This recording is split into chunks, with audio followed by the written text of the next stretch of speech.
Krishna, everyone. Welcome to the Learning Bhagavatam class. Mm. Hare Krishna, Jita Shakti Mataji. Thank you very much for giving this class and lovely to see you again. Um, so today's class is on Canto 6, Chapter 1, the history and the life of Ajāmila. Over to you, Mataji. Hare Krishna. Hare Krishna. So, um, can I just check with you? Do you start with reciting any of the verses, or can I go straight into speaking about the chapter? It's entirely up to Silent. you how you wish to give the class, So, Mataji. okay, before I go into Mangalarchanam, first of all, I want to apologize to everybody. I am quite unwell, and I have got a very sore throat, so I may cough, and as you can hear, my voice isn't so clear. So if it becomes intolerable or painful for any of you, just let us know. We can reschedule. But I'm going to plow through as best as I can. Okay. So let's start with Mangalarchanam. Om Gyantimirandasya Gyananjana Shalakaya Chakshurunmilitam Yena Tasmai Shri Gurve Namaha. Shri Chaitanya Manabhishtam Stapitam Yena Bhutale Swayam Rupa Gadamayam Tadati Swapadantikam. Namo Vishnu Padaya Krishna Prasthaya Bhutale Srimati Bhakti Vedanta Swamini Namine. Namaste Saraswati Devi Gauravani Pracharine Nirvishesha Sunyavadi Paschatya Deshtarine. Jai Shri Krishna Chaitanya Prabhu Nityananda Shri Advaita Gadadhar Shri Vasadi Gaura Bhaktavrinda. Hare Krishna Krishna Krishna Hare Hare Hare Rama Rama Rama Hare Hare. So, with your permission and your blessings, I'm going to be sharing a few things from chapter 1 of Canto 6. Now, whenever we open a new canto, the conversation between Shukadev Goswami and Parikshit Maharaj slightly changes direction. And so, because it slightly changes direction and segues into something else or a deeper topic, often Parikshit Maharaj will present a summary or some questions that help us as a listener to come back to the right place and to find our place again in their conversation.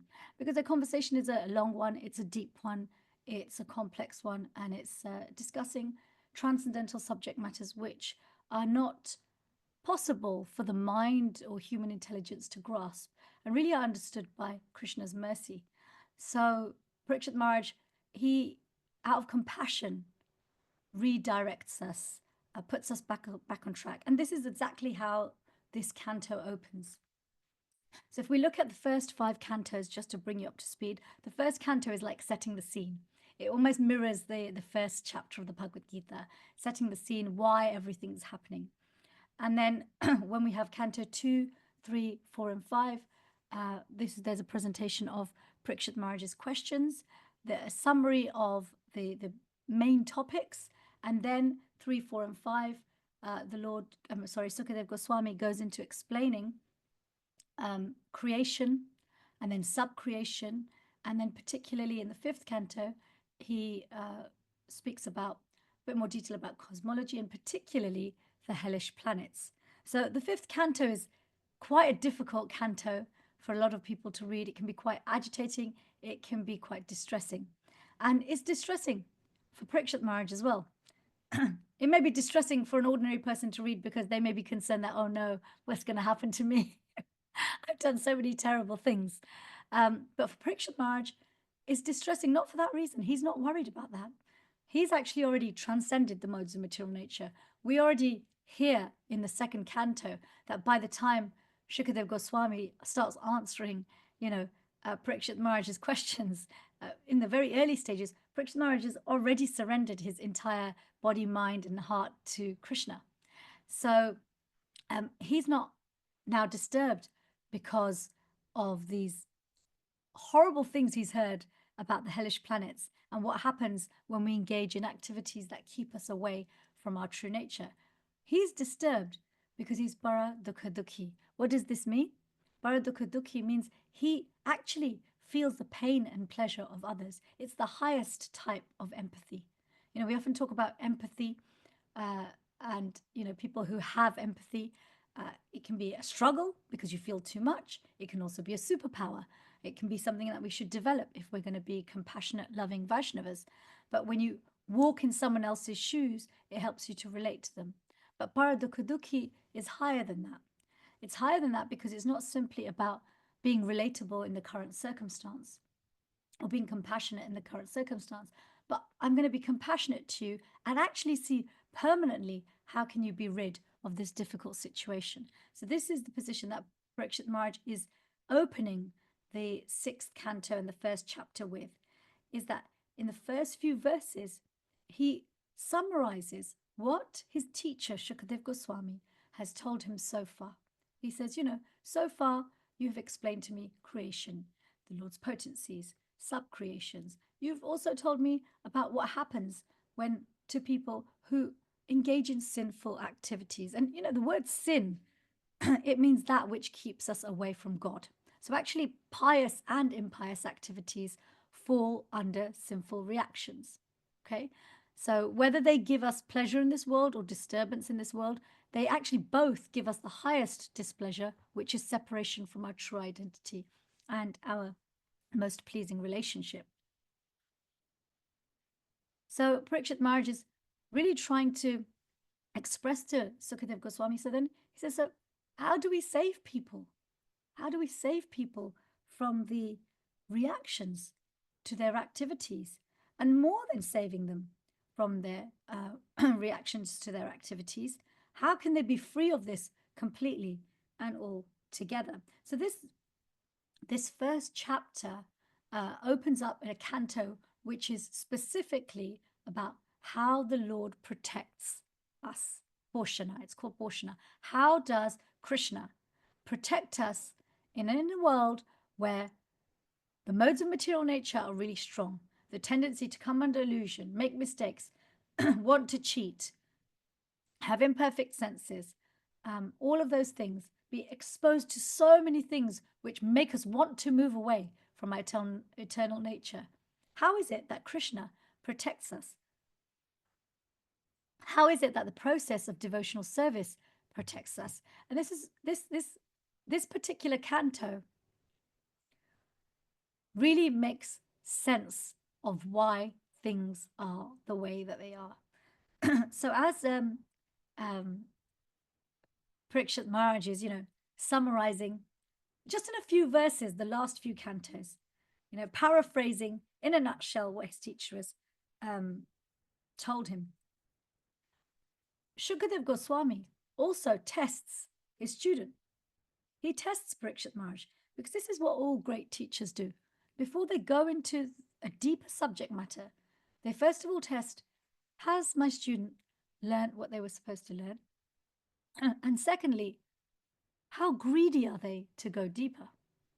Right? We've all shared something with someone, whether you're formally in some sort of teaching role, whether you share Krishna consciousness, or whether you're just sharing conversation or to family members. We always stop. We see what's the person understood, and do they really want to know what's next? So Shukadev Goswami tests him first, and he reiterates, and he talks about how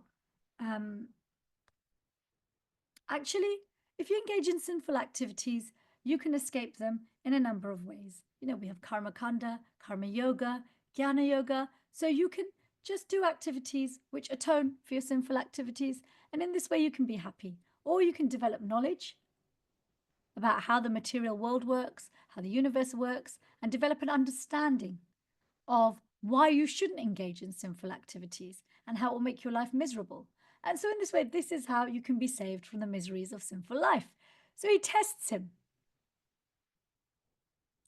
Now, Parikshit Maharaj rises to that challenge. And it's interesting because one might go, okay, hang on a minute, isn't a student supposed to be satisfied with whatever the teacher's given them? Surely Parikshit Maharaj should say, thank you very much, Maharaj, end of discussion. That's your answer? Fine. No, he doesn't. He wants to go deeper. And, Arjun's the same. He wants to go deeper. He tells Krishna, I want to know more. Okay, I want to know how a devotee sits, stands, walks.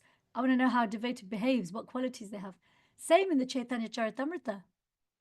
When Lord Chaitanya goes to Ramananda Rai to hear about devotional service, he continuously goes, "Tell me more. That's not good enough. Tell me more. That's not good enough." And the Lord's playing the role of Ramananda Rai's student, even though Ramananda Rai knows that Lord Chaitanya is the Supreme Personality of Godhead. So again, we have Parikshit Maharaj really showing his eagerness that I know you know more. I want to know more. And I know this isn't the full answer. So I'm not being a defiant student, but I want you to give me everything you've got.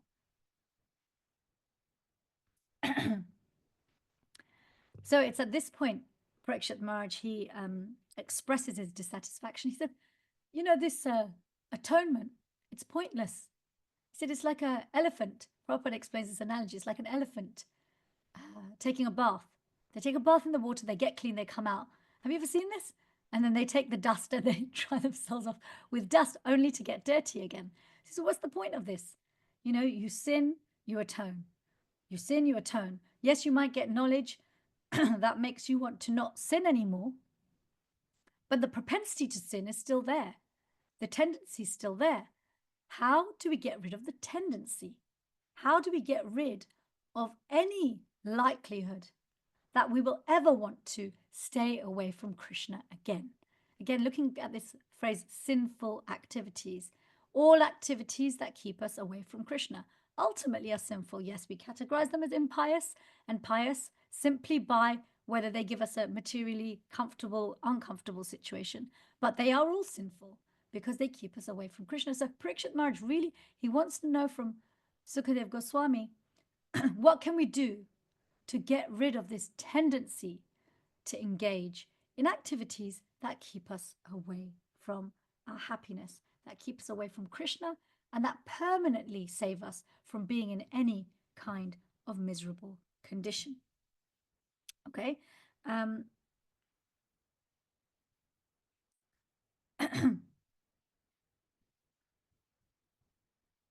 Now, the chapter goes on further with Parikshit Maharaj and Shukadev Goswami continuing their dialogue about how with your intellect you can see that good actions lead to a good life, bad actions lead to a bad life. But even that doesn't really save anyone. I mean, people see, and he gives the example, criminal will see all the time, people being rebuked by the police and the government for breaking the law, and then they still do it because that propensity doesn't go anywhere. And so this is a really important question. And the reason it's important to open this particular chapter with highlighting action and the consequences of action is because it will help us to understand the pastime of Ajāmila better. If there's any not allegorical story, any pastime of a particular personality that is misunderstood and misquoted, it's Ajāmila's story. People end up just focusing on him chanting Krishna's name and taking just that as this is enough in almost like a black and white fanatical way as a reason to not work on any other area of their spiritual life. There are so many layers to Ajāmila's story, and taking a deep dive look at this particular chapter and chapter 2 will help us to understand what actually was it, and why was it that Ajāmila calling Narayan at the end of his life after living a very sinful life was actually saved. Why was he saved? Why was he given a second chance? So it's really important to understand that this story that Shukadev Goswami tells Parikshit Maharaj to illustrate that, yes, you're right, there is something more than atonement. There is something better than just neutralizing bad activities. There is something better than neutralizing or knowing that even pious activities are not really going to get you anywhere far. There's something higher than that. And this is why he goes into the story of Ajāmila. Now, Srila Prabhupada comments that, these stories of how devotional service has an impact on the Lord's devotees, they're there in books like the Puranas and Itihasas. And he comments that actually people who are ignorant say that only the Vedas are important and one doesn't need to take supporting stories and teachings from the Puranas and Itihasas. And he says this because he says actually Shukadev Goswami himself is using and citing these examples, which often are from the Puranas, about these personalities who have been influenced by devotional service, even the smallest amount of devotional service, and sharing their stories. So he's really emphasizing that one should not just get caught up in Shastric rules and regulations and mantras and tantras, but that actually the pastimes of the Lord's devotees are just as, if not more, valuable in helping us to understand the intricacies of devotional service and the transcendental effect it has on the forces of material nature. Okay, that it supersedes all of this. So this is where Shukadev Goswami, he starts to narrate the story of Ajāmila. So Ajāmila, he was actually born into a Brahmin family. He was taught all the Vedic rituals. He was taught all the mantras. He was trained in celibacy. He had a very sweet nature. He was polite to his elders. He knew how to serve others. And he was really what one would consider a first-class pious person. Okay? A first-class pious person. The kind of person that you'd think, wow, this person's really religious and he knows religion. How could he possibly get distracted? Now, Ajāmila, in his youth, went to the forest, asked by his father, go to the forest, collect some wood. And during this time, what he saw was a very rare occurrence. What he saw is something that we see, and Prabhupada acknowledges this in the purports. That what Ajāmila saw when he was in the forest is something that we commonly see here, right, day to day. And what he saw a drunk man engaging in illicit sexual activity with a prostitute. And this word illicit keeps coming up time and time again. Illicit means it was unauthorized by society, unauthorized by scripture, unauthorized by dharma. He was engaging in sex life in an unchaste and sense gratificatory way, and that too in public, and that both of them were inebriated. And Prabhupada, he wrote these books in the 60s and 70s, and he's commenting that at the time that Ajāmila saw this was a very rare occurrence to see something like this. Back then, 60s, 70s, and even now, to see this, forget whether it's a prostitute or not, it's quite commonplace to see people having quite explicit public displays of intimacy. So now it's very clear, there's a very specific phrase used here. When Ajāmila saw these two people, it awoke in his heart dormant lusty desires. Okay, dormant lusty desires. Now, one thing that people often miss when they read about the life of Ajāmila when it's describing his earlier life is that yes, he's a brahmana, yes, he's trained in gyan, yes, he's trained in karma, yoga, but it doesn't express that explicitly was engaged in devotional service.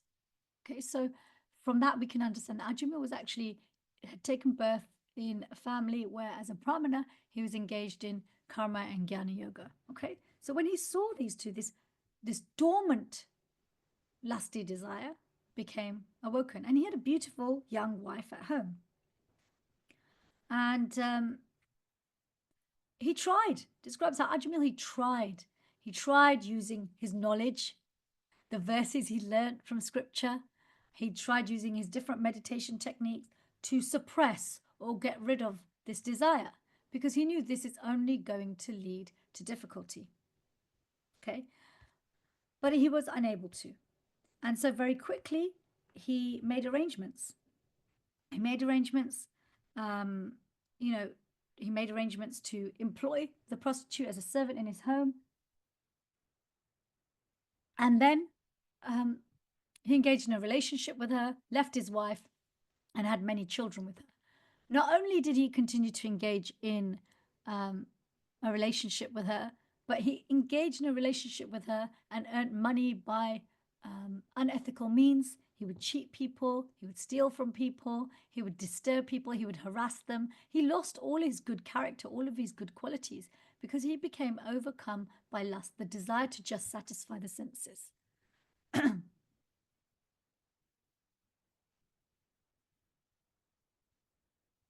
And the gravity, the seriousness of his sinful life is expressed in the fact that it's described how he continued to do this up until the age of 88, because he had his youngest son when he was approaching the age of 88. Now, even for karma yogis, karma kandis, jnana yogis, even according to the principles of dharma, even if one said, okay, well, hang on a minute, but he got married to the prostitute and they had children together, so they were man and wife, surely it's fine. But even where one is man and wife, it's actually described in Shastra that actually there's a period of time that one actively engages in sex life for procreation, right? From the ages of 25 to near about 50. And then one starts to really dedicate their life to, you know, whether it's alone or with their husband or wife, dedicate their life to going deeper into their Krishna consciousness, their spiritual path. So it describes how 88 years of his life pass, him living in this way where he's abandoned the ways of karma yoga, the ways of jnana yoga. He's lost his good character, his ability to control his senses, and his understanding of what happens when one engages in activities that keep you away from your higher nature. Now, he had 10 sons. The youngest was called Narayan. Okay, so this Narayan was actually born when Ajāmila was 88 years old. To be honest, even now that would shock people. Sometimes you hear about some pop stars. I think there's some pop stars and celebrities who, you know, you'll see in the news, oh, this person had their 15th child from their 10th girlfriend, you know, at 75. And there's a mixture because some people are like, oh my gosh, that's so shocking. Poor child. They're not going to have their father around for very long. And other people are kind of, you can see them, they're like, yeah, good on you, go, you know, they're kind of celebrating it. But here it's very clearly said, you know, this is really Ajāmila has really just turned Vedic life upside down at a time where very few people did something like this. So he lost all of his Brahminical culture because of association. So this is the first point. Association is so important. Okay, sadhu sangha. Sadhu sangha is such an important pillar of spiritual life. We become that which we surround ourselves with. Okay, in these days, it's a quite a popular thing to have colored lights in your room, right? To have color changing light bulbs so you can change the ambience. Why? So you can change your mood. Now, if just a colored light can change you, imagine what another person's association can do. So sadhu sangha, throughout this chapter, also Shukadev Goswami comes back to the power of associating with devotees, the power of surrendering to the spiritual master, okay, and the power of hearing from the right source. So because Ajāmila took bad association, so he took that association, he saw something disturbing, which wasn't going to help him, but he also accepted it. He accepted it, he received it, and then he continued to engage in it. And he let go of all the things that protected him. So it wasn't just that he was engaged in something abominable, but he also let go of those things that would help him. Now, as is the way, all of us have been around children who are cute, they can't speak properly, they toddle around. Now, add 80 years to that, it's not cute anymore, right? Older people also. When we're older, we also can't speak properly and we toddle around, but nobody thinks we're cute. Society rejects us, right? But when we're small, it's very endearing. So he was so endeared. He would constantly, even in his 88 years of age, was completely absorbed in his son, wanted to play with him, feed him. When he would eat, he would feed his son. He would chew what he would chew and he would share it with his son. So he was absorbed. So he would call Narayan with affection. He would call Narayan with affection. Now it's explained here by Srila Prabhupada that even though Ajāmila was calling the Lord's name without knowing, without intentionally calling the Supreme Personality of Godhead, even though it wasn't completely pure, it was with feeling because he had affection for his son. And so when he started calling Narayan, Narayan every single day, he actually started his process of devotional service. And we know from Bhagavad Gita, we know from Bhagavatam, we know from CC, that devotional service starts with chanting the holy name of the Lord. That's where it begins. That is the beginning of devotional service. When Srila Prabhupada came to the West, he didn't give people the 4 regulative principles. He told them, just chant. Whether you have long hair, short hair, whether you're taking drugs, whether you're eating, I don't care. What you're doing, you first start chanting. Because when you start chanting, because devotional service has the ability to actually remove the tendency to want to stay away from Krishna. So it removes the tendency to engage in sinful activities. So Ajāmila had started his process of devotional service, and he started to engage in what we call, and he started acquiring agyata sukriti, unknown spiritual credits. Okay, and what does Krishna tell us about progress on this path?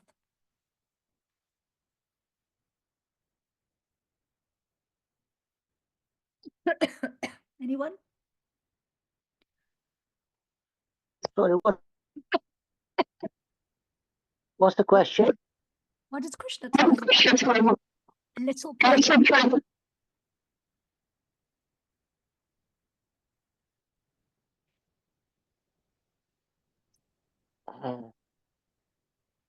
Go on, Mataji. He says a little progress can have a lot of gain, and there is no loss or diminution. Absolutely. So a little progress on this path can protect you from the greatest danger. And the greatest danger is in our mind, right? The greatest danger is in our mind because the seeds of all action are in the mind. The seeds of every action are in the mind. They're sitting there as desire, and preceding every desire is exposure. This is exactly what happened to Ajāmila. He was exposed. That exposure fanned desires that were already there. They were latent, dormant. Then he engaged in contemplating, and then willing, intention, and then he acted. So Krishna says to Arjuna, he says, even a little progress protects one from the greatest danger. That's the danger of what lies in the mind, the seeds, the fruits of our actions. And ultimately fear, because all of our seeds of any type of sinful action, they're rooted in fear. The only reason we engage in lustful activity, self-centered activity, is because we're scared. We're scared of loss. We're scared of not gaining. We're scared of not existing. So, yes, a little progress protects us from the greatest danger, and there is no loss or diminution. So you will carry on from where you left off. Now, of course, at the age of 88, Ajāmila suffers a heart attack. His time of death comes. And according to how he's lived, the Yamadutas, the agents of Yamaraj, Yamaraj is, he is, it explains in the purports that he's in direct contact with the super soul. He's a pure servant of the Supreme Personality of Godhead. So even from his mind, he knows exactly what kind of punishment or reward a living entity should be getting. So his agents they immediately go to Ajāmila, 3 of them, because when we engage in sinful activity, there's a attendant for the sins from the body, the mind, and the words. So off they went, and it describes how they were trying to pull Ajāmila's soul out of his heart so they could punish him for all the sinful things he'd engaged in. Not just the harm he'd caused himself, but the harm he'd caused other people. It describes the Yamadutas. They were awkward, with deformed bodily features, fierce, twisted faces, and hair standing erect on their bodies. With ropes in their hands, they had come to take him away to the abode of Yamaraj. This is verse 29 of the first chapter. When he saw them, he was extremely bewildered. And because of attachment to his child, who was playing a short distance away, Ajāmila began to call him loudly by his name. Thus, with tears in his eyes, he somehow or another chanted the holy name of Narayan. Okay, somehow or another with tears in it. Now, his tears were not tears of affection. His tears were of fear. He was fearing losing his son. He was fearing losing his life. And he was fearing these very frightening-looking personalities who were in front of him. And just as they were pulling his soul out of his chest, out of his heart, the Vishnu-dutas arrived, the agents of Vishnu. Okay? These agents of Vishnu, their voice reached them before they did, actually. They heard the resounding voice of the Vishnu-dutas saying, stop what you're doing. So at this point, Ajāmila's in an unconscious state. Okay?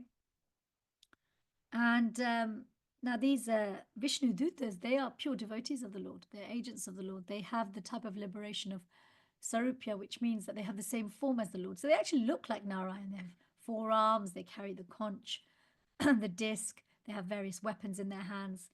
And one thing that Srila Prabhupada explains is that, and actually Shukadev Goswami explains this to Parikshit Maharaj, is that what's important about this story is the conversation that takes place between the Yamadutas and the Vishnu-dutas. And that is what he goes into detail. He goes into detail about the conversation because it's that conversation that Ajāmila hears, and that is what ultimately purifies him. So him calling Narayan means he's saved from the greatest danger, okay? But him choosing to act on that and go further into devotional service happens by the grace of the Lord's devotees having a conversation. So when the Vishnu-dutas arrive, the Yamadutas are shocked. Vishnu-dutas are beautiful. They're wondering, what are these beautiful people, these saintly people doing here, telling us to stop from giving, doing our service to reprimand this man for his sinful activities. So they say, you look like first-class devotees. What are you doing here? And why are you stopping us? And similarly, the Vishnu-dutas also wondering, hang on, he's called Narayan. What are these guys doing here?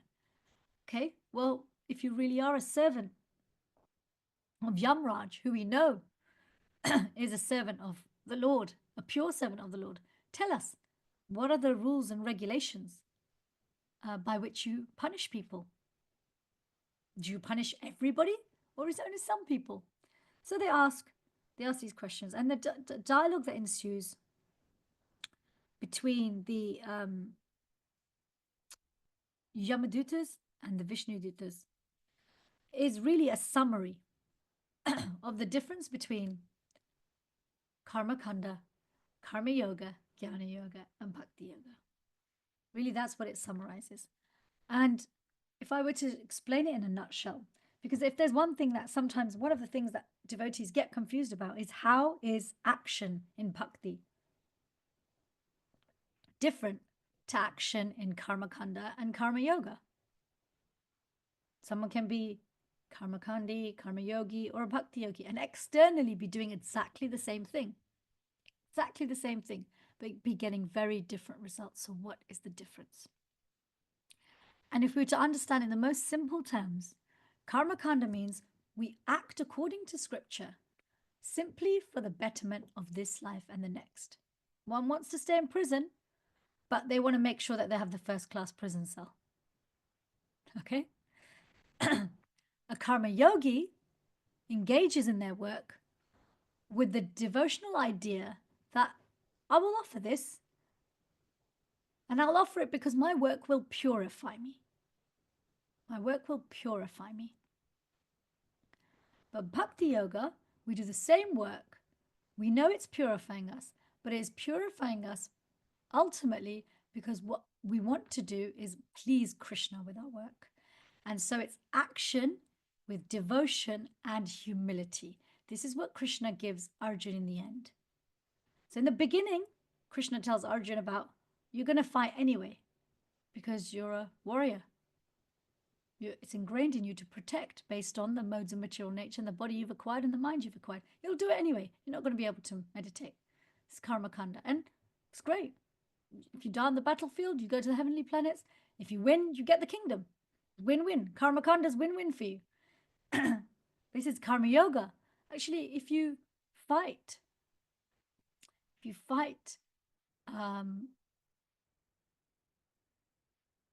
and understand that by doing your duty, it purifies you, okay, then you can also start to become more free of the modes of material nature. Not liberated, but free of the modes of material nature. More freedom. There's more freedom to move, okay, with the karma yogi. But if you fight for me without being attached to the results, because he says you have a right to perform your duty, but you don't have a right to the result. So when you fight for me. So then you'll come to me. So this is the difference between the three types of action. So the action can be exactly the same. But if we perform it just because it gives us a comfortable life, karma kanda. Okay, it falls under sinful actions. It's just we just get pious results. If we do it because it's going to purify us, wonderful, that's good. But how many things can we do and atone for just for purification? Some mistake is going to be made. Okay, and some sin is going to be engaged and we're not going to be able to do it perfectly. So we add devotion, as in I do it for you, Krishna, and we add humility to it, that I renounce the results. Okay, so it's actually described as nishkam karma yoga. So it's without desire for myself. And this is the highest type of action. So this is the conversation that takes place between the Yamadutas and the Vishnudutas. The Vishnudutas are testing the Yamadutas that do you represent your master properly? Do you know what you're doing? And the Yamadutas are blessed by understanding why the Vishnudutas have come. And they're blessed to understand that actually, because this personality chanted Krishna's name, chanted the Lord's name with affection initially, when he was calling his son, he began this process of devotional service.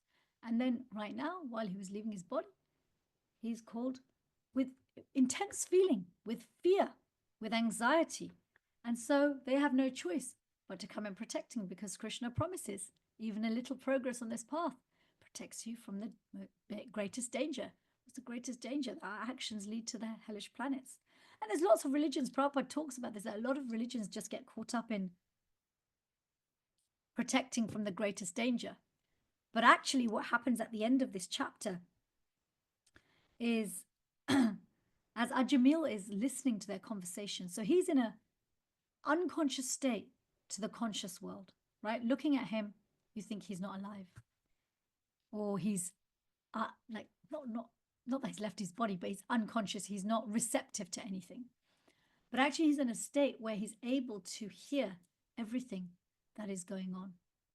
And by hearing this dialogue of how karma yoga, jnana yoga, atonement is pointless, but really taking shelter of Krishna himself, first by calling his name and then living in a way that is pleasing to him, taking association of the sadhus, reading Shastra, and accepting a spiritual master. he will make not just all of his sinful reactions go away, but actually he'll attain the Lord's abode.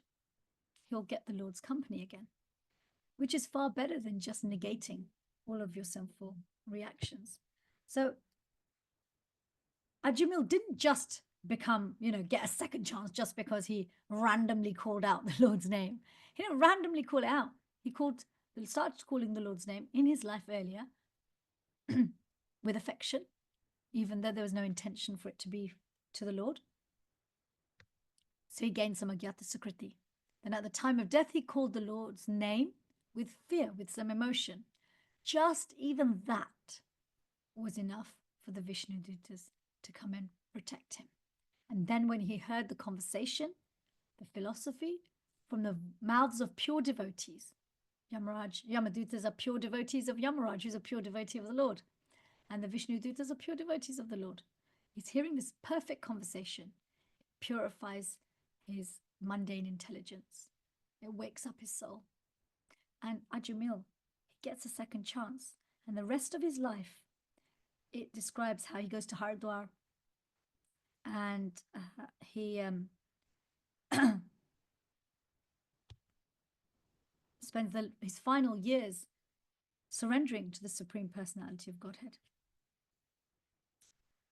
And at the end of his life, he actually does, go back to Krishna. So this is the next the next chapter. I want to stop here because otherwise then I'm going to start going into the next chapter, and I know that is for the next person to do. So I'm going to stop there. I would like to hand over to you for your comments, your questions, your corrections, or if anything wasn't clear. Because I know to stop a couple of times. Okay, thank you very much, Mataji. Have Hello, you? Chimai? Yes, go ahead, Prabhu. Okay. This question that you mentioned about, at this point you mentioned about Ajāmila was unconscious, and yet he could still clearly hear the conversation between Vishnu Duta and Yamadutas. So in an unconscious state, are your faculties of hearing there constantly for not just for Ajāmila, but for every soul? Yes, that's a very good question. So if we look at this medically, if you look at patients who are in a coma, one of the things that we'll always advise people who have relatives in a coma is you can talk to them, you can read to them, you can play music to them, because they still understand what's being said to them. But remember, the Yamadutas and Vishnu Dutas, they wouldn't have been visible to anybody else, so they weren't on the gross plane. They were on a much more subtle plane. And so on the subtle plane, their hearing's not really anything to do with these physical ears. So, remember, even our memory is not just to do with our brain. We have a subtle memory. We also have a spiritual memory. So one is never lost. Devotees often ask, what if I have dementia and I can't remember Krishna? Dementia in the mind is not, in your brain, is not going to stop Krishna from coming to you. Where we have developed affection for Krishna and his devotees, we're not just reliant on just the brain to remember. There's something Prabhupada's such a reservoir of knowledge, and how one person can know so much. He says so much in these purports. It's humanly impossible, and it really just shows how transcendental he is. I didn't know this. The word yantra means machine. And he says that the heart is the yantra, or the machine, in which the soul and the super soul sit. So this body's a machine, the brain's a machine, the heart is there, like a machine. And yet they hold and house the most transcendental aspects of ourselves, and even the super soul sits there. But that doesn't mean that we or the super soul are dependent on these things. So one should never be scared that, because my physical hearing's gone, or my physical memory's gone, or my physical sight is gone, I can't find the Lord, and the Lord can't find me. Soul is not dependent on the machine, the heart. Absolutely not. Absolutely not. So The it's body still, is, the body is completely dependent on the soul. My body's nothing without my soul. Your body's nothing without the soul. so the soul is then transcendently connected. Absolutely. Seen through the super soul or Yamadutas or Vishnudutas. Absolutely. So if I may just very quickly, sorry, I don't want to take too much time. My mother was very fit, 96 years old, an enormous devotional service over the years. At the end of time, it was closing during the last few hours. The nurse told that she's got only a few hours, so I put the Prabhupada's chanting machine right in front of her ear because she was unconscious. I don't know what you call conscious or whether you call it conscious, unconscious, because she was on morphine. You see, the pain was Yes. catching her the last hour. Until then, she had no pain. So that thing was known as some kind of a drug, at the end to alleviate the pain. Made her go into that sleep mode, or unconscious mode. But the chanting machine that I put right in front of her ear, Prabhupada's, powerful chanting, would she be listening then? Would that soul obviously be listening? Then if what you just said is a fact. So yes, of course she can hear the chanting. And of course the chanting is going to attract certain protection and personalities to come to her. But every single person still has free will. And it's up to them what they do with the options that they're presented. So when Ajāmila heard the conversation between the Yamadutas and Vishnudutas, he could have chosen not to take to devotional service. He could have just chosen to say, no, I just want a life like this again. And even the spiritual master describes in our Shastra that even if the spiritual master at the end of a disciple's life offers the disciple pure devotional service, the disciple still has to accept it. If we don't accept it, we don't receive it. It can't be forced upon us. Just like Krishna can't force, we can't force Krishna to give us Krishna Prem. He can't force us to take it either. Thank you. Hare Krishna. Okay, Vijay Krishna Prabhu, would you like to ask your question? Yes, Dharmendra Prabhu, can you hear me? We can hear you, yes, Prabhu. Yes, Chiti Shakti Devidasi Mataji, Hare Krishna. You said that if a colorful bulb can affect my mood, what to speak of the association with a person. So based on that, my question is, what is the difference between a colorful bulb affecting my mood and the association with a person affecting my mood? That is my question. Yes, that's a very good question. Thank you. I can answer that with, would you like to spend your rest of your life surrounded by light bulbs or people? Your answer is probably people. Unless you've really been hurt by a lot of people, you're probably going to say people. Why? A bulb works. That bulb's giving you a bit of light. It gives you a bit of heat. Not many facets to a bulb, okay? Most it can affect is maybe your mood temporarily. Some bulbs kill bacteria. There's so many different things we can do with them depending on the frequency. A person has so many dimensions to them. They have their physiology, they have their psychology, they have their social attributes, and they have their spiritual attributes. All of these things affect us to the degree that we are intimately connected to that person. What does intimate connection mean? It means trust. Trust. And the deeper the trust, the more we take that person's opinion as fact. So really, sadhu sangha. Sangha means unification. Okay, that thing that unites us is trust. So people affect us more than bulbs because we're multifaceted and they're multifaceted. So there's many points at which we can meet and be influenced. So we have to be very mindful about who and what we expose ourselves to, and distinguish between just keeping the company of that we may have to incidentally, people that we have to keep the company of by way of work or various tasks, even passive passively keeping the company of has some influence, but the greatest influence is when we take the association of, when trust comes into it and we wholeheartedly receive what's being given to us. Yes, Mataji, thank you very much. Hare Krishna. Hare Krishna. Lydia? Hare Krishna, thank you very much for your talk. It was very nice. Thank you. Thank you. I just want to ask you about if somebody was passing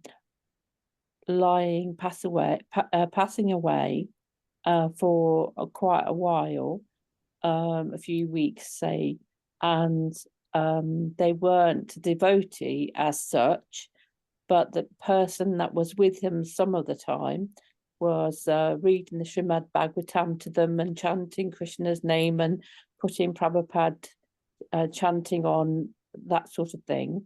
How would that help them? Would they have the Yamadutas and the Vishnu Dutas talking about what to do with them? I don't know. It depends on how much they receive.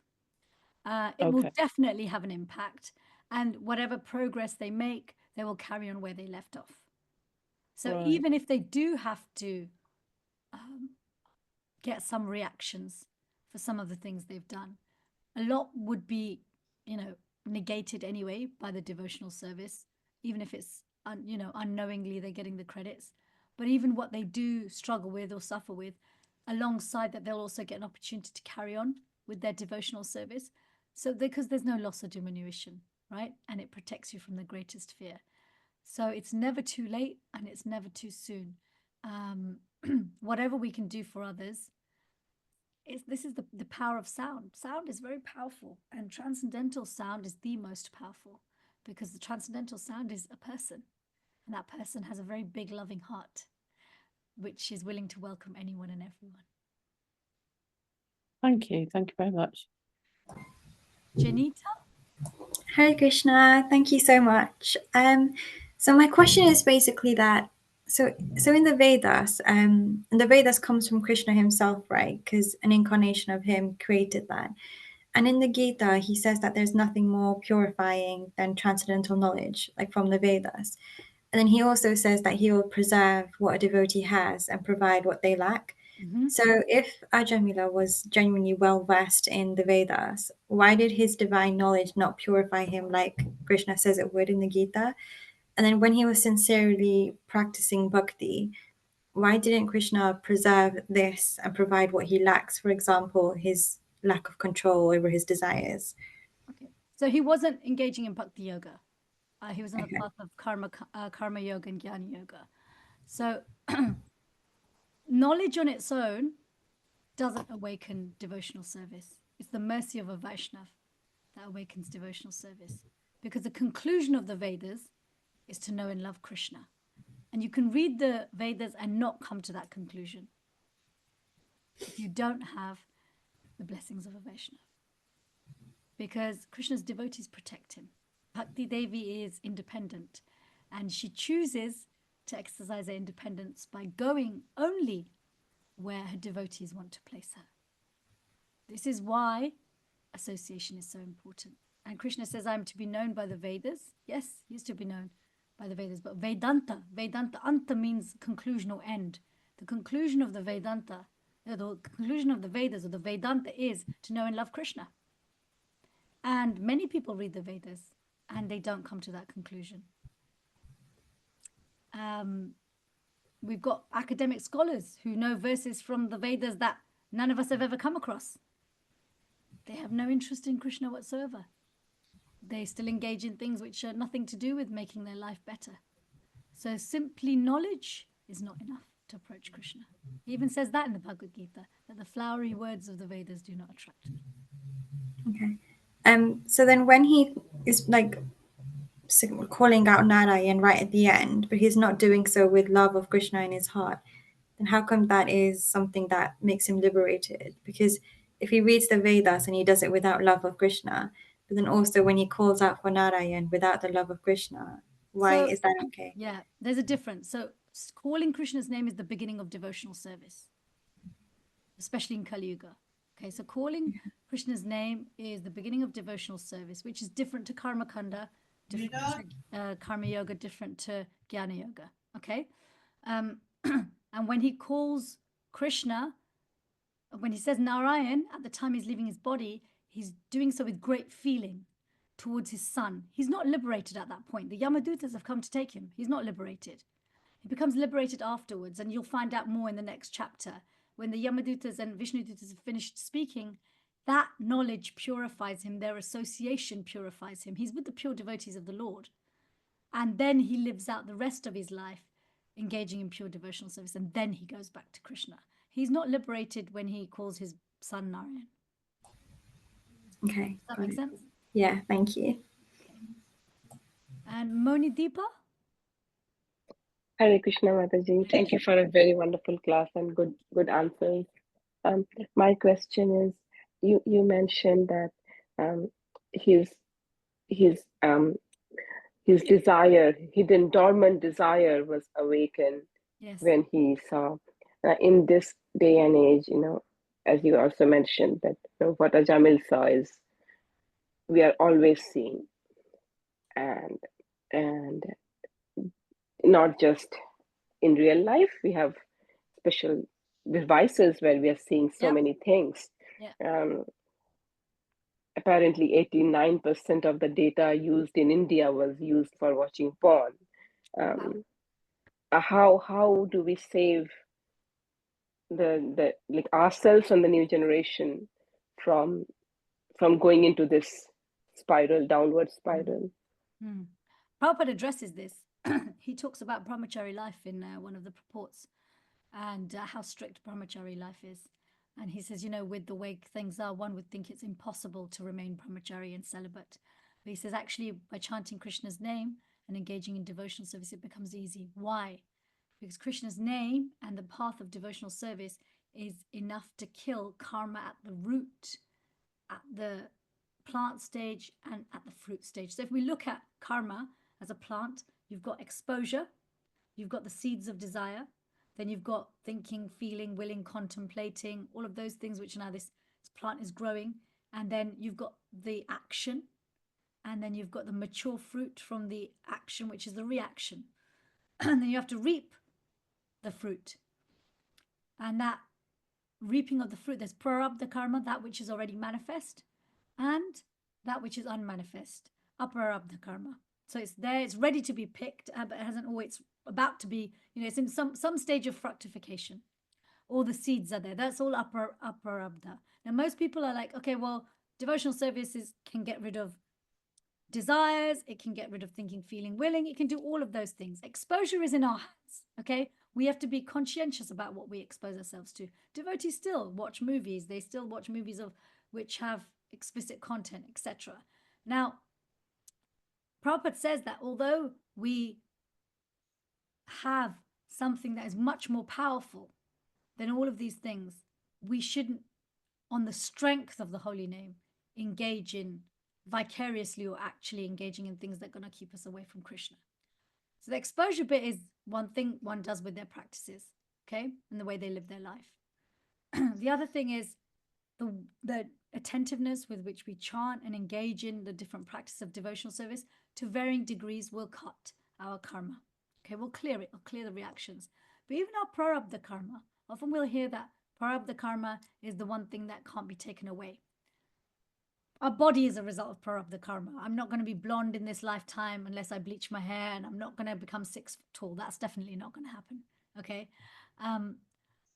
But the effects, so our prarabdha karma has an effect on us, doesn't it? It makes us either happy or distressed or mixed. Devotional service gets rid of the effect of the karma on us, as in it stops blocking our devotional service, and it stops being a disturbance or a great source of pleasure for us, as in, like, it just becomes a facility. It's like, yeah, sometimes it makes me happy, sometimes it makes me sad, but it doesn't really matter. I'm fixed on Krishna. So this is the way devotional service also gets rid of our prarabdha karma. Now, other people, you know what? Especially if you're thinking like a parent, as a parent, our service is to show them the way. Show them the way. After that, they have to decide whether they take it. I can't force it. You can't force anyone to love Krishna. The best thing we can do for our families and for our friends is to show the process working in our own lives. Thank you, Mataji. Thank you. I think our time is up. I cannot believe I managed to get through that. I'm sorry, forgive me for my voice. Thank you very much. That was a wonderful class. Can I just ask, if Sure. that's okay? A few questions that I had in mind have already been asked in a roundabout way. Basically, you talked about the credits in your next life. Now, in this case, did Ajāmila have the credits in his current life because he named his child Narayan? So therefore, by that, Krishna must have sort of given him that credit to do so, if you know what I mean, or Yeah, not. so Prabhupada describes it as Agyata Sukriti. So Agyata Sukriti is unknown. So getting pious credits by unknown activity. So when he named his son Narayan, he wasn't going, oh yeah, I really want to name my son after Krishna. Okay, it's that Prabhupada actually describes how many Indian families, even ones who aren't religious, will give their kids names like Krishna and things like that, Lakshmi and Vrindavan Das and things like that. And he says, and in this way, they get Agyata Sukriti, unknowing or unknown spiritual credits. And often devotees do this with their families. They'll engage them in service to give them some Agyata Sukriti, something to build on. And so because his Agyata Sukriti was specifically to do with chanting the name of the Lord, he'd started on the path of devotional service already, because there was Shravanam and Kirtanam. Yes, it was impure, and yes, it was shadow, and there was, it was not fully offenseless, but it doesn't matter. It was something. And so the Vishnu Dutas had to come because they heard Krishna's name. They weren't worried whether there was offense or not. They're like, oh, someone's calling Narayan, we better go. And then they're in their transition time. So that's why they went. But yeah, he'd started. It was Agyata Sukriti. Right, thank you, Mataji. On the case of the naming, though, would you say that we must be careful on naming a child Krishna or some godly name, because you don't know how the child's going to end up, and is that not a sin in itself? I don't think so. I don't. No. No. I think if anything, it'll probably protect them and everybody else who calls them. Okay, thank you, Mataji. And And Mataji, remember, would you there's like? Krishna, the person. It's Yeah, up to him how much he manifests in that name, sure, but right? you know what I'm trying to Yes, get at. yes, I do. Yeah, yeah. I think it's fine. Is there time for a quick question, Prabhuji? For Hare Mataji? Krishna, Mataji. Thank you so much for your nice class. Mataji, Ajāmila did not name his child. He was a Brahmana who was visiting that area, and then his wife, he allowed the Brahmana to sit in his in front of his house, and he gave them water and then gave them something that they can cook and eat. And then when they were leaving, they saw that Ajāmila's wife was pregnant. So they called this child Narayan. Ajāmila didn't name the child. The Brahmanas named the child for him. This is in the. Sorry, Mataji. This is in this chapter, in the purport. You've got it from the Puranas. It is from the Puranas, yes. Yes. Okay. So that detail's not given here, but nevertheless, the point isn't that he got credits for calling his son Narayan. Yes. He got Agyata Sukriti and started his devotional service by calling that name. Yes. So Yes, that's thank you, Mataji. Thank you. May I quickly, Prabhuji, if I may? Is that okay, Mataji, to ask another Yes. question? Have you finished your questions, Dharmendra, though? Because you said you had a couple. No, all the others have been asked, basically. Fine, So okay. yeah, Yeah. thank you very much. Go ahead. Yes, Radha. Prabhu, if you want to ask. Very kind of you. Thank you, Prabhuji. Mataji, you said about Ajāmila's Karma Kanda, Jnana Yoga, which involved nothing about Krishna. It's all fruitive activities and so on. Then you've got this long period of sinful activities from Ajāmila, followed by at the age of 88 going to some, if I get it right, some pilgrimage place with the knowledge gained from the Yamadutas and Vishnu Dutas, and then progressing on the path of Krishna consciousness. That short period, with lots of past, with no Krishna at all involved, including the sinful activities. And then he gets liberated in that short space of time. So, and then I hear or I read from others, they say, well, if your last words that you listen, you hear when you're dying are of Krishna's names and Sankirtan, sounds of Krishna, you're sure to be liberated. But then Prabhupada said, no, your consciousness throughout the life has to be focused on Krishna all through the years. Then good chance that you'll remember Krishna, and therefore the last thoughts will liberate you, get you back to Godhead. Which of these facts is right? Both. Both. Because if you live your life in Krishna consciousness, you're more likely to remember Krishna at the end of your life. And if you happen to remember Krishna at the end of your life, either it's by something you did before or by somebody else's grace. But at the end of the day, it's what also comes after that. Depending on the potency and attitude with which you call Krishna, you will get a different result. Like Ajāmila didn't go back to Godhead when he called Narayan. It's just there was a little dialogue between Vishnu Dutas and Yamadutas. He didn't leave his body. He then had to come and engage in devotional service. And then you'll find out more in the second chapter. Like I said, I don't want to go into the second chapter too much. It goes much more into glories of the holy name and what happens to Ajāmila. So both are correct. It is, as Krishna says, whatever state one remembers at the time of death, that state he shall attain without fail. And one who remembers me will surely come to me. We remember at the time of death that which we are most attached to. He remembered Narayan, his son, because he was most attached to his son. Okay? We will remember Krishna when we're most attached to Krishna. That doesn't mean we have to be rude and horrible to everybody else. Actually, a Vaishnava has affection for everybody. But a Vaishnava has most affection for Krishna. I'm going to stop there. Thank you so much. Hare Krishna.